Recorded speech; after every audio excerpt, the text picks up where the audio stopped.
Goal is to do these once a month, so any feedback is definitely welcome as well.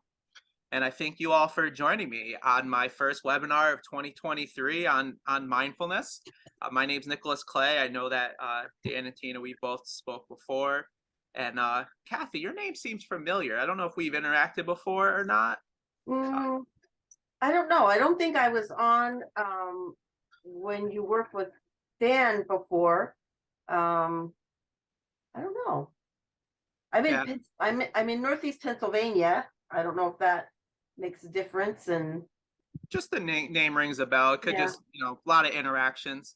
And so here today to go through a mindfulness presentation. And I also wanted to add it as I got ready to prepare for this, I wanted to just bring awareness to mindfulness being one of many tools I've gotten here through a combination of self-development. I know Dan and I have spent time in the past with his coaching, and I found value in that. I've also taken courses on ontology. So as we go through this course, I just want to bring to light all the other resources that we have. And this is one of them that I found very powerful. A brief foreshadow of where this will end and where I found this truly beneficial this week is I've been coaching in an ontology program this past weekend. And personally, I unpacked a trauma within my mind that I didn't even know I had. And I was with a coaching client yesterday, and they asked me, they said, if you just went through this, and it was quite severe, the most severe unpacking I've ever had to do. They asked me, they said, how are you here with me today? How are you doing this coaching? And I could only attest to the practice that I've had using this tool, practicing clearing my mind, understanding how not to judge, and practicing acceptance, which we'll see more today. So it's been definitely an impactful week, and I'm excited to go through this with everyone here today. So we're going to dial in on what is mindfulness, the effects that stress has on our body, which gives the importance of what mindfulness can offer, and then we'll end with the power of mindfulness. So before we get into the next slide, I'm going to open it up to asking, what is mindfulness? When you hear that word that's becoming a more popular phrase, what do we think of? like awareness. Yeah. Anything else? Gratitude. Yeah. Gratitude's a big one. Tina, anything? Like being present. Yeah, very good. So mindfulness in its core is pretty simplistic, right? It is being present. It's being in this moment. So how it's defined is a mental state achieved by focusing one's awareness on the present moment, while acknowledging and accepting our feelings, thoughts, bodily sensations, and becoming a therapeutic technique. You hear a lot of cognitive behavioral therapy, which is pretty much mindfulness. And it's being in this moment. Yet it's a challenging practice because what doesn't always get addressed is what takes us away from being in this present moment.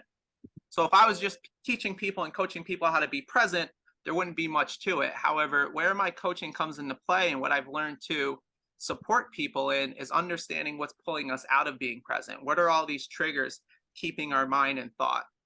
And so another way I'd like to share what takes us out of being present is our thoughts. Thoughts are distractions. And it doesn't matter if it's a positive thought or a negative thought, all the thoughts that we have are creating distance between us and the present moment. And we'll learn that as we go into mindfulness meditation, what that looks like. Another thing about thought, which is very interesting, or I found interesting in my experience, is when we're in thought, it distorts our reality. And you'll notice this even in my speaking or in anyone speaking. If you're ever listening to any kind of presentation and you start thinking about your next meeting or picking up the kids, or if you have to go to the store, you'll realize you're missing what's being said. Right? And then you think about how that affects you going throughout your day. So here we have an example of what it looks like as opposed to being mindful, where this character here is just fully present on what's on the screen, as opposed to all the things that they could be thinking about. Okay? So mindfulness practice gives us a clarity of actually being in the present moment, a clear focus. We're not being distracted. Another fascinating thing that I've uncovered about mindfulness is that it has a lot to do with our memory. See, a memory is only as stored as clearly as it's originally captured. So I'll give you an example. Say you take a trip with the kids to the amusement park, and the whole time you're thinking about what you have planned for the week, right? So now you come back home and someone asks you, hey, how was your trip? How was that time with the kids? If you go to think back in your memory, you're not going to have a lot of clear recapturing of what actually happened. You'll talk about it. Oh, we had a good time, or maybe a couple of bullet points. However, if you go into that same scenario, take that trip back to the amusement park, and you can practice a walking meditation, clearing the mind, just observing, not thinking about anything else, then when you get home that night and you go back, you can watch that experience like a clear film strip because your memory would have been recording everything clearly. So it gets increasingly beneficial when you want to go back and replace something. You're getting a clear capture of what's actually there. Okay?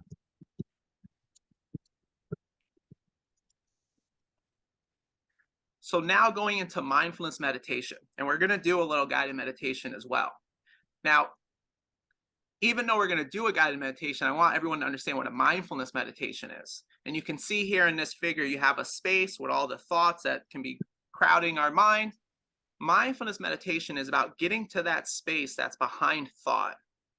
And that's like, it's like a mental fitness. You're building straight on focusing on that nothingness, that blank slate, that blank canvas that sits right behind thought gets created. Now, the reason why we don't go through a mindfulness meditation practice is because I'm sure you all didn't want to be here to sit in silence for 10, 15 minutes. So I'm going to give you a guided one that's going to create a deep relaxation throughout your body. And I will say that I've just started practicing using this that I wrote, and I've been getting very great feedbacks on how they feel. So I'm really excited to take you guys through this. And one key focus to mindfulness meditation that I found, and this is what I've learned through Eckhart Tolle, who I was a big student of, when you're just sitting in silence and you don't have a guide or you don't have background music, it's taking conscious breaths, following your breath in through into your system to your lungs, usually through your nose, and then out through your mouth, or again out through your nose consciously. So you're following that breath. And because you're consciously following that breath, it makes it really difficult to think about anything else because it's a crucial life function that normally our subconscious takes over. And so this is what it eventually looks like. The more you build that muscle, you start expanding that focus on nothing. And I like to say that if you can start building your focus on nothing, you'll be able to focus on anything.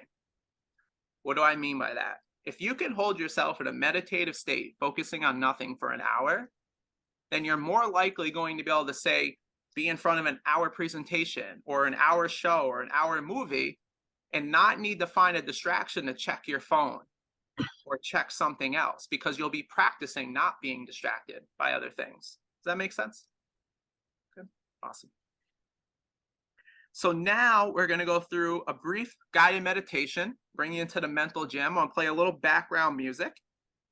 And if you are more comfortable turning off your camera, that's fine. I know sometimes people are uncomfortable with having their camera on while meditating.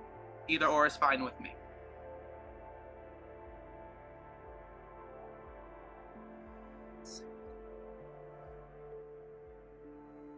So we are going to start with creating a deep breath rhythm, and I'm going to explain a little bit first as I use certain terms. So when I'm asking to go to the top of our breath, that's going to be taking in as much air as possible. That's our top. And then we're going to have a brief hold, and then we're going to release slowly to the bottom, which is exhaling all of our air the best we can without straining ourselves. More than likely, you'll notice every breath, you'll be able to take in a little bit more, and you'll be able to push out a little bit more. And the goal is to get our breaths to where we're getting as slow and rhythmic of motion as possible. Okay?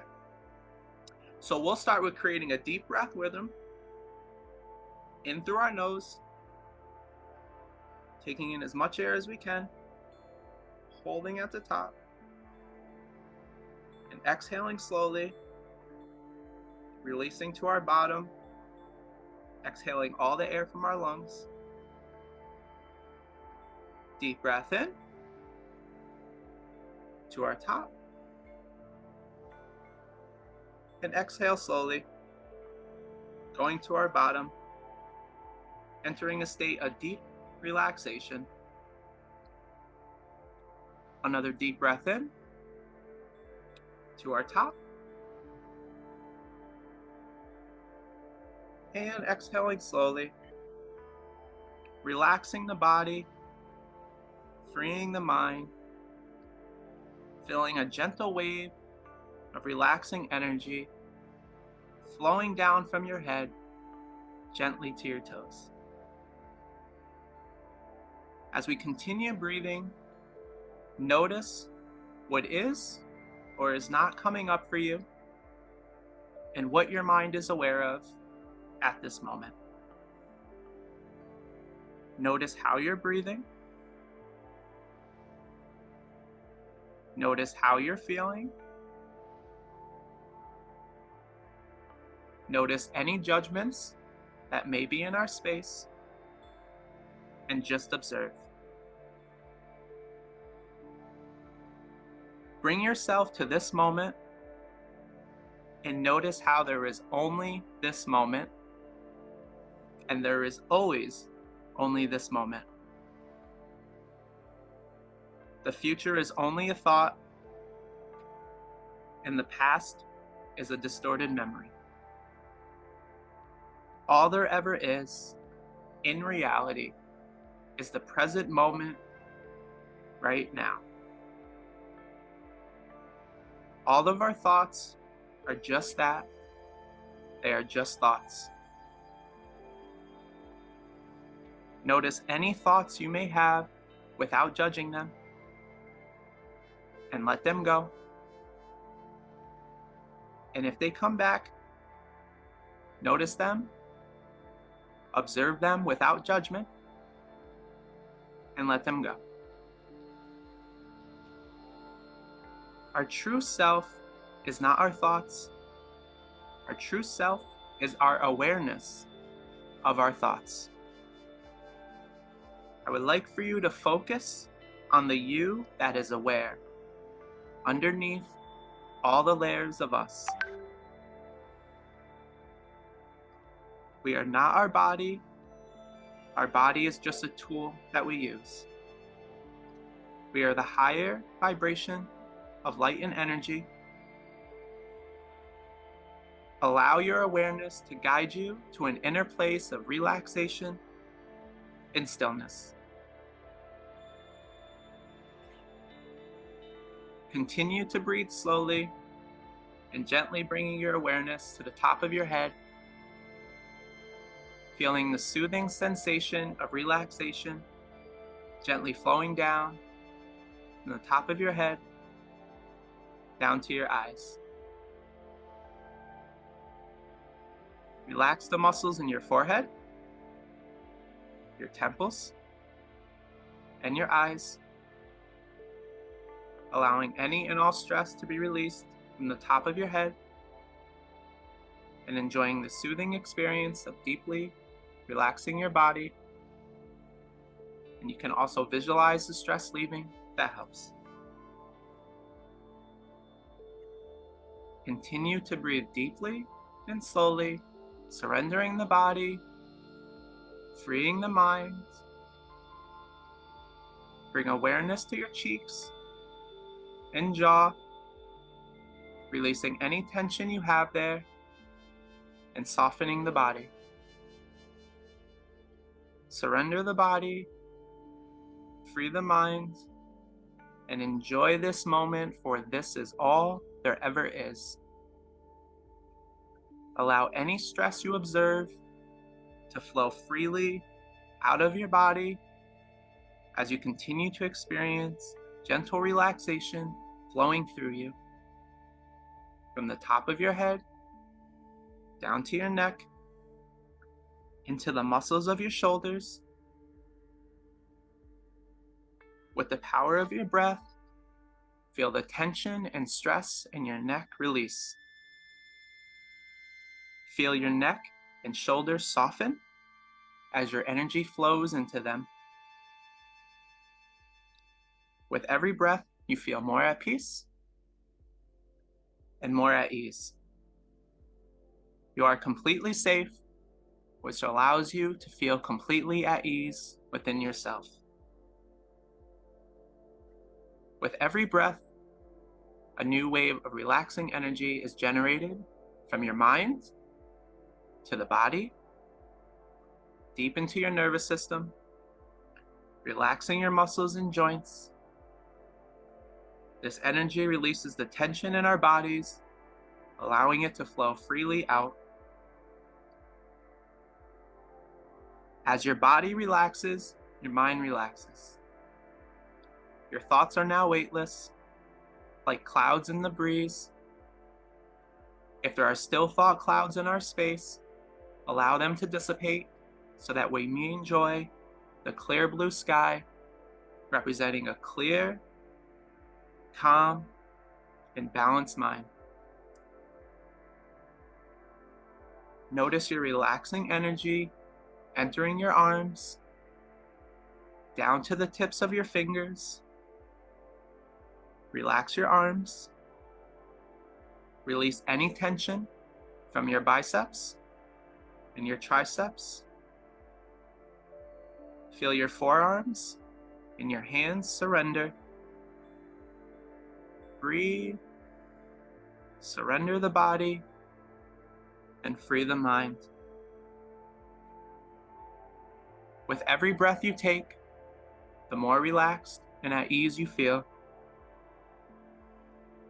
Notice this energy flowing through your chest and your stomach. Notice the space within your body. Breathe in light and breathe out darkness.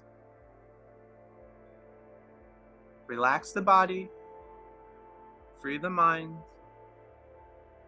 We are not our body. The body is a tool. We are the awareness. We are the higher vibrations of light and energy that is aware of itself. Bring your awareness to your back and feel the energy of relaxation flowing into every vertebra, down your back. Surrender the body and free the mind. And remember, we are here together, interconnected in harmony. The only place to be is right here, right now. Bring your awareness to your buttocks, your thighs, and your knees. Feel your energy entering and relaxing every muscle. Soften and surrender. Surrender your body to this feeling of deep relaxation. Free your mind and let go of any judgments that may remain. Let your thought clouds dissipate. We are not our thoughts. We are not our bodies. Our bodies are only a tool. We are the higher vibration of light and energy, freely flowing as awareness. With every breath, we go deeper and deeper into our awareness of ourselves, surrendering the body to this feeling of deep relaxation and awareness. Allow the mind to be in this present moment, free of judgment and filled with awareness. Bring your awareness to your ankles, your feet, and your toes. Feel these areas completely relaxed as your energy of relaxation enters them, releasing all areas of tension. Feel your body as being completely relaxed, completely calm, and completely balanced. It is time to leave the external world behind and go on a deep inner journey. a journey to the deep inner stillness of presence that is at the core of our being. In this space, we are no longer our bodies. We are only the pure vibration of light and energy that makes up our inner potential, our inner awareness of self. In this space, we are pure creation, pure potential. Take this moment to recreate yourself brand new and enjoy the free space of energy and will that exists under all the layers of us. At this level, we are all interconnected, together, in harmony, as one. Whenever you are ready to leave this space and return to the external world, there is an elevator of light waiting for you. All you have to do is focus on that light, take a deep conscious breath, and rise back up from floor 0 to floor 100 at whatever speed is comfortable for you, and I'll be here to greet you on your return.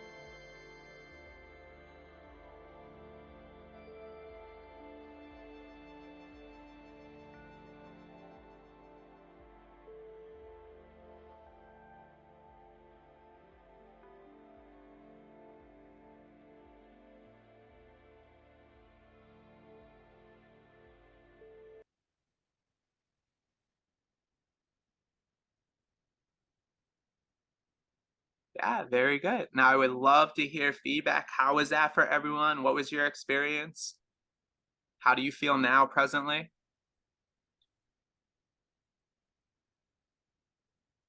I was just starting to relax at the end. I did see that. Yeah. I thought at first I was gonna put you to sleep. Yeah, I was like, all of a sudden, I was like, oh yeah, there it is. And you're like, come on back. I'm like, no. Like I just got there. Yeah. Dan, I would love to hear, because I know that you and I have gone through a guided meditation before, and this one is a new one that I wrote. What was your experience? Yeah, it was tremendous. For those that don't know me, I've had a meditation practice for years. And I will just say that guided with Nicholas is always just a slightly deeper experience than I'm, not always, but most of the time, a deeper experience than I'm typically able to get to on my own. I love the top down this time. It was cool. Last time we did this, I think we went bottom up, and it was kind of neat going from that perspective of having everything flow down. I think I got to a deeper, relaxed state faster today than previously. Thank you. I appreciate that so much. Every time I get feedback, it helps me on where I can tweak, because again, I do these to get the maximum effect for you guys. And Kathy, I would love to hear your thoughts. And even, have you done meditation before? Like, what's your background and what did you think of this one? Yeah, I guess I started meditating, on and off quite a few years ago, through when I started taking yoga classes. I do find that it's easier to meditate when it's a guided meditation. However, it all depends on the person that's guiding you, and you were great. You had a very gentle, calm, even voice that gets, kind of gets you into your space. And when I felt my mind wandering, I brought it back to, you were able to bring me back into, that calming space. And it was really good. Really Awesome. good. Yeah, thank you so much. I really appreciate the feedback. It means a lot, especially when, writing an original script, I don't know until I hear it back.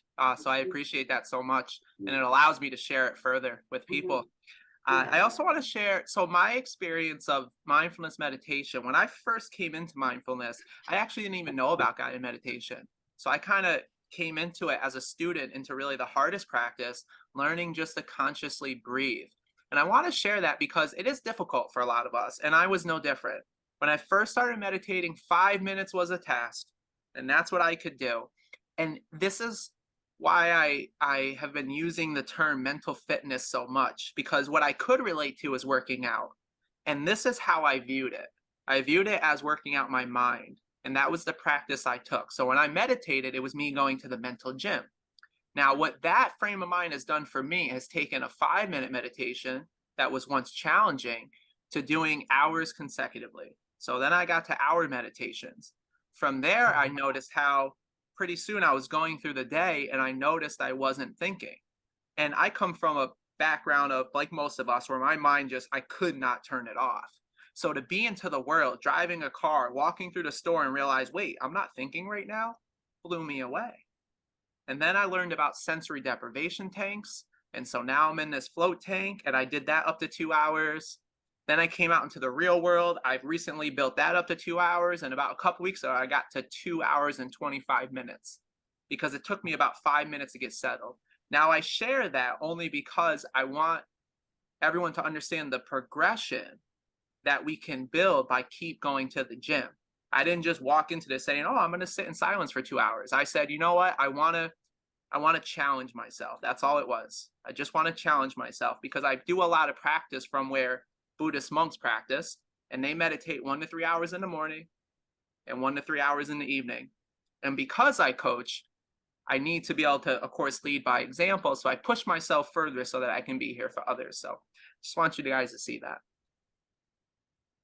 So now moving into, what does this all do for us? And what are most of our society going through day by day by day is stress. A state of mental or emotional strain or tension resulting from adverse or demanding circumstances. So that's the dictionary definition. What are other examples that we would say are stress? Because this is really a big context.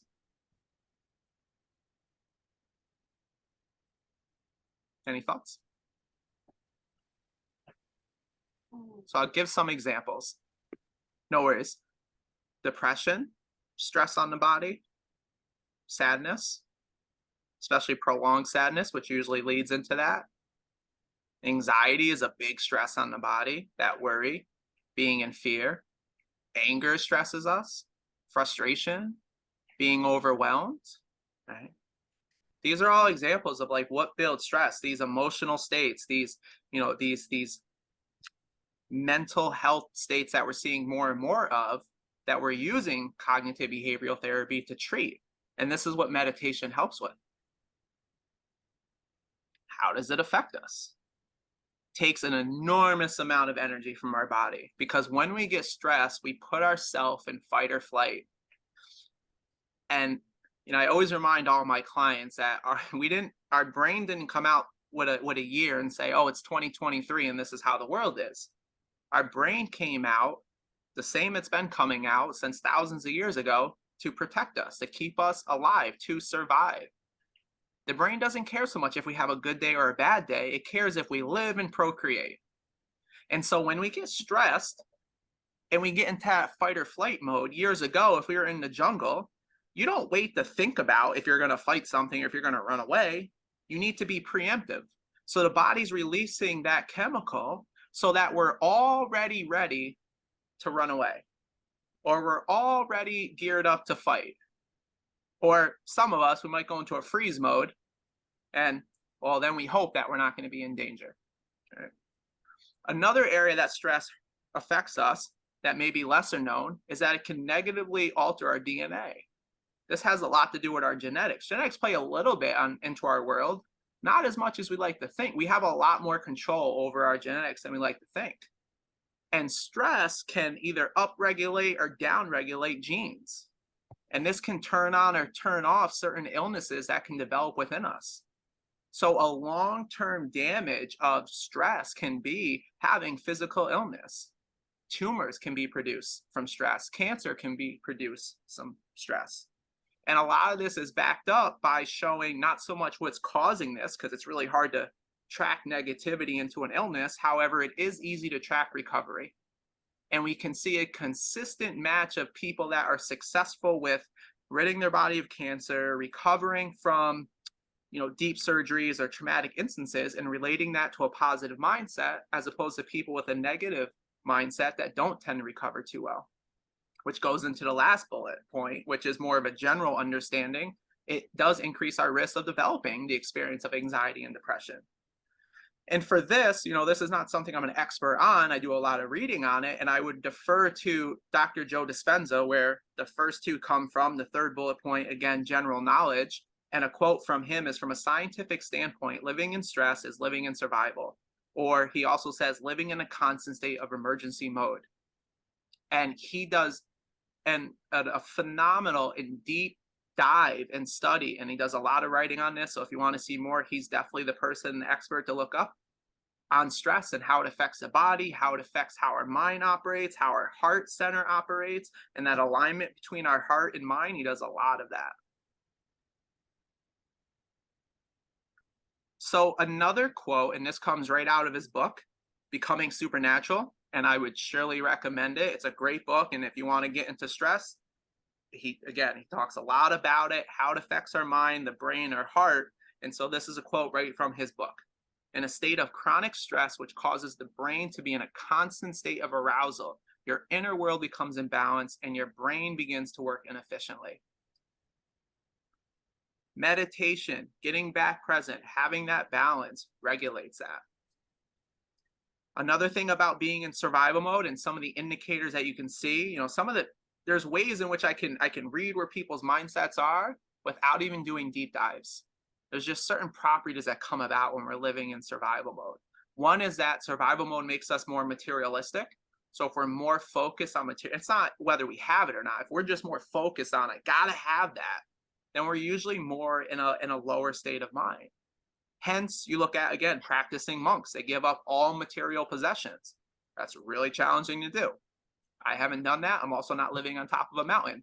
However, there is a more of a balanced state that we can have in this world.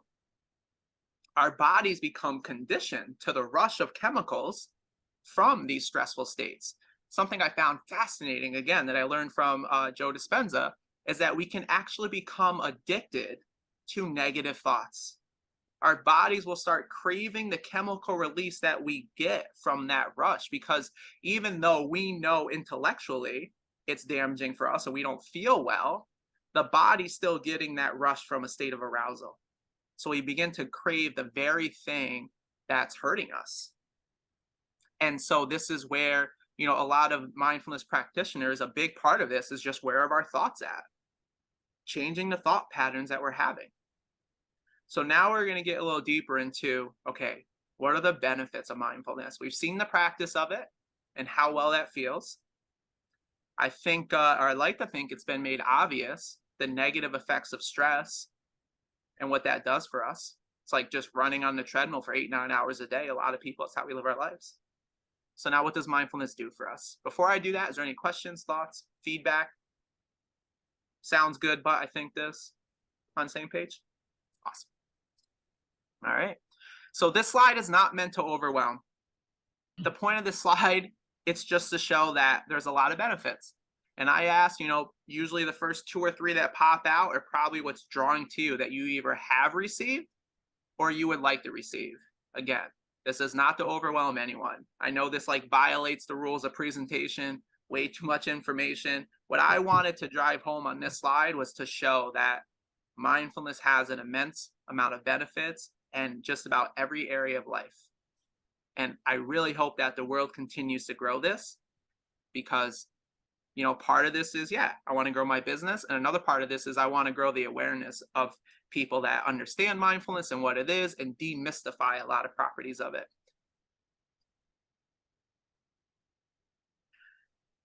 So now we'll get into a little bit of the work and where I start to work and where I've developed an understanding of using mindfulness and being present. And what I've noticed is the first 3 layers of ourselves is where most conversations start and end. And it's where a lot of people miss the deeper relief to these deeper traumas, like I was able to uncover this past week. Because we have our personality, how we show up in the world, And we can definitely work on that. However, that's the outermost layer of ourselves. And there's a lot of accurate tests that can dial that in for us. The lesser talked about area, and this is where ontology comes in, which is the study of being, is how we're being, our movement and action. And thankfully, I've come across a resource that does a great teaching and coaching and a lot of courses on ways of being, which I'm also able to incorporate. And then behind that is our way of thinking, is our perspective, is our opinion. Now, what many don't realize is it's our way of thinking that creates our way of being. We are authoring ourselves through our cognition. And then combined, that brings our personality. And then where most conversations don't go is behind that. It's our state of mind.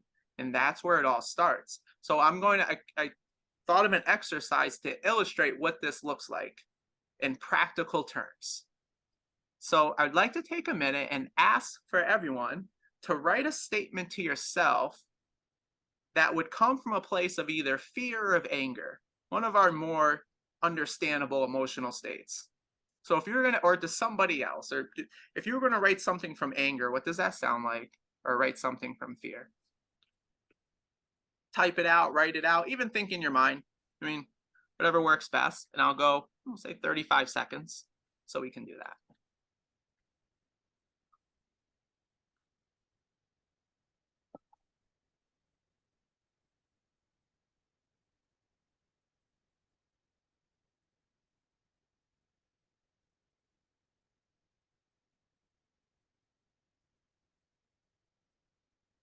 And this is all hypothetical. It doesn't actually have to be a true statement. And if it is, that's great too, because you'll get value out of this exercise. Nobody's going to see it.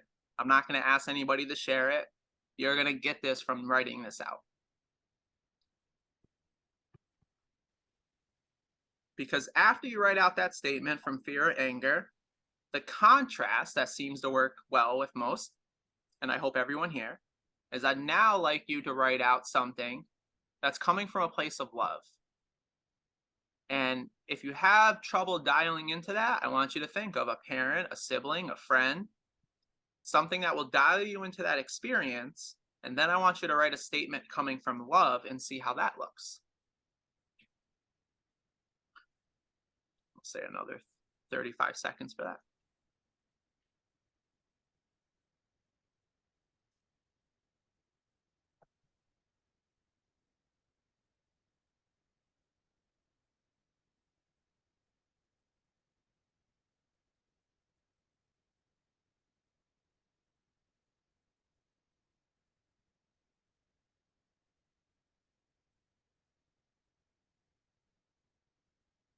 And then I have a question. And again, no one needs to share the statement. It's merely to draw a perspective so you can see the contrast. Now, my question is, can you see a distinct difference from the content that comes from a place of fear or anger, whichever you chose, and from love? Can you see a difference in like the words you would use, probably the tonality in which it would come from, the experience you're having? Kathy, yes? Yeah. Mhm. Yeah. Makes sense. Dan, does that work for you? Yeah, not only in the languaging, but just literally how I felt while I was writing it. Yeah, perfect. And that's all I need for you to get for this exercise again. So if you wrote something personal, even better, because you may even get a relief or a value or a deeper understanding. Because what I want you to see, and we'll get to the next slide and I'll unpack it further. I started with this slide because earlier when I started coaching, I realized I was overwhelming people with going right to the whole aspect of consciousness. So I want you to see that our state of mind, everything starts from there. So if everything starts from there and you're coming from fear or anger, you can see now how that influences directly your way of thinking, your perspective, your opinion. And that same expression, that feeling, that thought process, the words you're using, that now becomes the content that's going to create your way of being, which then comes into your personality. Why is that important? Because there's certain experiences that we have in life that freezes these areas where we create ways of beings out of how we're impacted negatively. This is where our defenses come from. This is where a lot of our triggers come from. This is why we keep having the same recurring patterns in life. So this is, again, going into mindfulness is just presence. I wouldn't be the biggest value if I just taught people presence. What I'm able to do is help people navigate and see, I also know why you're being triggered. We can trail it back to the experience, and then we can follow that experience back to how it got created, and then we can help release that energy. See, because consciousness goes a little further. Here's our map of consciousness stripped down. Again, I didn't want to overwhelm. There's 17 different states of consciousness. So I think you guys can see this blue circle, correct? Mm. Yeah, so without seeing the properties, this bottom one is shame, guilt, apathy, grief, anger, fear. It's right here. And this object in the middle, that's just what is. That's reality. That's the present moment. We're all always seeing the same thing from different perspectives. And when we're coming from anger or fear and we create these triggers, it's coming from a lower level awareness, higher sense of self, higher judgment, higher defense. And this is why that trigger always feels the same way. And we can't do anything about it because it's the essence of a trigger. Something cues the mind, and it goes back to that former instance that created it, which most of the time is just an innocent misunderstanding, because a lot of this happens when we're younger. And then as adults, we do a lot of battling to compensate ourselves. Right? It also creates frames of view that where we see the world, which is something I've personally gotten clear on for myself recently. I uncovered my deepest trauma yet after 3 and change of years of doing this work and healing and healing and healing. What I found is there was something that was so buried, so traumatizing. I discovered it even expressed itself as PTSD. And for the first time, I've done a lot of mind work, a lot of mind healing, a lot of breakdowns. This time it was in my entire body. And thankfully I had a friend and fellow coach that had more of an understanding of body work, because I didn't know how to process my entire body shaking. And he had a 30-minute conversation with me over the phone to talk me through how to release that energy. It was just immensely severe. And I'm sharing that because there are processes to release it. And that wasn't done. I had to go back, and learning how to navigate, I was able to get to pinpoint something that happened when I was about 6, 7 years old, which was very difficult for me to get through. However, when we have the courage to get through it, we can uproot these things. And I was able to take something that came from anger and fear and bring it back up to the higher levels of acceptance, of this ring right here, love, joy, peace, and enlightenment. And so it's our triggers that keep holding down this balloon, right? This hot air balloon of enlightenment. And I'd like to demystify enlightenment. It's not a mystical place. Enlightenment is having objective observation. It's being pure awareness. Mindfulness meditation is a practice of being in an enlightened state. That's why it's about focusing on observing, not judging. See, enlightenment is just that. It's having observation. It's not carrying judgments. It's not intellectualizing something. So when we shift energy up, what we're doing is we're taking the judgment out of it. Now, I know I went into a little deeper there, and if you can believe it or not, that's more the overview version. Any questions here? Because that is the lightest, it's probably the lightest I've ever explained it. Right? Okay. And this is a big guide. My first couple years, like even for my own personal self, I've just really studied and honed in on this map so I can sense where I am. And if I feel anger, I know I've just learned all the properties, and I bring it up. And it's really cool when triggers get dissolved. And the best way to find that out is you'll actually be in that state again where you would get triggered and you won't feel it. And it's an experience you can't fake. It's either healed or not. And I have found it really cool, really fascinating. So as we start to wind down, right, here's our option. We can eliminate our triggers using mindfulness tools. We can strengthen our focus and expand our awareness. And we can establish new neural pathways that operate at higher frequencies. And again, I love how so much of this is now being studied and researched, because it's not a mystical thing anymore. I've read enough neuroscience books and neuroplasticity books to now understand what we're doing, how it affects the brain, how we're remapping, and why it's challenging to do this work. because the longer we're using the same neural pathways, it's like sledding down a hill. The first time you make a path, it's easy to divert. You keep sledding down that hill another 10, 20 times, well, it gets a lot harder to create a new path. Well, that's just like the pathways in our brain. However, when you can put the effort to make that new path, and you do it again, and you do it again, and you do it again, pretty soon that becomes the pattern, and it gets easy. So it does take effort to live a positive life. However, it does get easier the more you practice, and mindfulness is a practice. It is mental fitness. The other option, do nothing. So, couple fundamental tools of mindfulness. We have gratitude, being grateful. And I encourage everyone today to take a moment as you're going through the rest of the day after this presentation and think about what you can be grateful for. I think it's really easy to lose our gratitude in this country because we have so much. And one of the biggest things that builds gratitude is travel. For me, it was going to the Bahamas and walking off the beaten path to see what life is like for so much of the world, because 77% of the world is not first world. When I take a warm shower, I practice gratitude. I'm grateful that I can do that. I can have this. I have this experience, because that's not abundant. I'm grateful to walk into a store to pick up an apple and say, that one's not shiny enough, and I can put it back. See, because a lot of the world can't do that. So practicing gratitude it's just for life. When you're not grateful, you're essentially saying to life, you're not good enough. And life usually wins that battle. I'll tell you that. Forgiveness is less about other people. It's really about forgiving ourselves. When you do this work deep enough, you come to a realization that even when you think it's about the other person, when you go deep enough, it always ends up being about us. There was something there for us.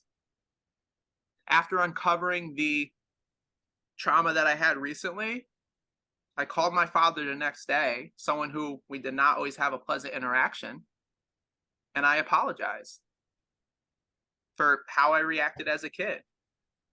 I told my mom that. She goes, "You apologize?" I said, "Yeah," because I saw my part into it. And when I found when you're vulnerable and you're true and you really see your own part, you usually get an unexpected response. And in response, he said, "You have nothing to be sorry for." And it's just the cycle of how forgiveness works. I carried around so much hurt from him for so long, and it wasn't worth it. And it just, what it did, it took away from both of us. He wasn't close to a son. I wasn't close to a father. It's a lose-lose. That third one over, that's surrender. Surrender does not mean give up. That's not what surrender is. It's surrendering to life. It's surrendering to what is. It's going with the flow. It's relinquishing this control that we think we have the power to control certain aspects of life. It's understanding that you're not going to go outside and wrestle with a hurricane and win, and then come inside and mad because you got blown around. Like, that's what surrender is. Surrendering to the current of life. It does not mean that you can't still work and get your goals and, accomplish what you want to accomplish. And then there's acceptance. And acceptance is also one of the higher states of mind, higher states of consciousness. And one thing that stops a lot of people that I've learned, so now I can be proactive with helping people, is acceptance does not equal agreement. You can accept something and not agree with it. So I'll give you a little fun example that I always use. If I got shot in the arm and I spent 5-10 minutes complaining, not accepting, mad at the person, wondering why I got shot, what happened, oh, you're a bad person, this and that, I'm bleeding out. As opposed to accepting something immediately, and then I can do something with it, and I can go get medical attention, I can find a bandage, I can wrap it up. Acceptance allows us to be with what is. So then we can do something about it, whether we agree with it or not. And another example, actually, a friend of mine gave this to me, so I'll do him the honor of sharing, is like if your house caught on fire. If you spend 5-10 minutes upset or thinking about, or why is on fire, what did I do? If you're trying to backtrack the reason, you're just losing your house. As opposed, again, being with what is so you can do something about it. What's the next step? Okay, call 911, get the fire department, get the extinguisher. It doesn't matter how it started at that point. You just got to see what there is to do.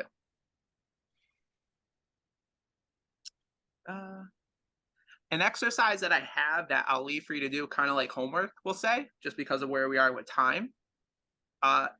is today I offer you to write down a list of what you're grateful for.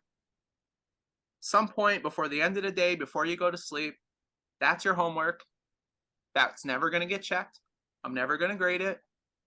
However, it would serve you a benefit and a value. And then the last thing we're going to go over is what gets us to the root of ourself. And this is what's allowed me to be as effective as I am as a coach and to bypass the things that are irrelevant when it comes to healing. Right? And it's about the truth of self. So this, I'll do a brief pause. I'm just curious. So there's 2 of these out of the questions that we could ask that will always lead us to the root. And so I'm just curious is if anyone wants to partake on what 2 do we think those are? And this is about self. This is about when we're looking at trying to get to the root cause of something and what's actually going to provide a release, a healing.